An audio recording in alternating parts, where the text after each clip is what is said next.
Hello बच्चों, let's see this question which says which of the following compound is or are heterocyclic aromatic compound? A option is furan, B option is thiophene, C option is pyridine and D option is all of these. So ये जो question है इसका key concept based upon है topic basics of organic chemistry पर। और इस question में हमें पहचानना है कि कौन से कंपाउंड्स हेट्रोसाइक्लिक एरोमेटिक कंपाउंड्स हैं। तो उसके लिए हमें पहले ये टर्म पता होना चाहिए।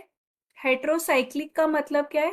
कंपाउंड साइक्लिक होगा और उसमें कार्बन और हाइड्रोजन के अलावा हेट्रो एटम हो सकते हैं, जैसे कोई हैलोजन हुआ, नाइट्रोजन हुआ, ऑक्सीजन हुआ, सल्फर हुआ या कोई भी अदर एटम कार्बन और हाइड्रोजन के अलावा। और एरोमेटिक का क्या मतलब है? एरोमेटिक का मतलब है कि इसको सारी कंडीशन फॉलो होनी चाहिए, ये साइक्लिक होना चाहिए, प्लेनर होना चाहिए, यहाँ पे 4n+2 पाई इलेक्ट्रॉन प्रेजेंट होने चाहिए, जहाँ पे n की वैल्यू एक होल नंबर होती है, और साइक्लिक रेजोनेंस होनी चाहिए। अब ए कंपाउंड हमें दिया हुआ है फ्यूरिन। तो फ्यूरिन का अगर हम स्ट्रक्चर देखें तो फ्यूरिन को हम ऐसे रिप्रेजेंट करते हैं। ये हेट्रोसाइक्लिक कहलाएगा क्योंकि यहाँ पे कार्बन, हाइड्रोजन, ऑक्सीजन है, और ये एरोमेटिक भी होता है क्योंकि यहाँ पे टोटल 6 पाई इलेक्ट्रॉन होते हैं और बाकी कंडीशन सेटिस्फाई होती है। तो फ्यूरन को हम काउंट करेंगे। बी हमें दिया हुआ है थायोफीन।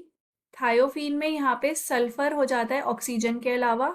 ये हेट्रोसाइक्लिक भी है और एरोमेटिक भी है, तो इसको भी काउंट करेंगे। सी में हमें दिया हुआ है पीरीडीन। तो पीरीडीन में भी ये हेट्रोसाइक्लिक भी है और ये एरोमेटिक भी होता है क्योंकि ये भी 6 पाई इलेक्ट्रॉन होता है। तो इसके अकॉर्डिंग हमारा करेक्ट आंसर होना चाहिए option D, all of these.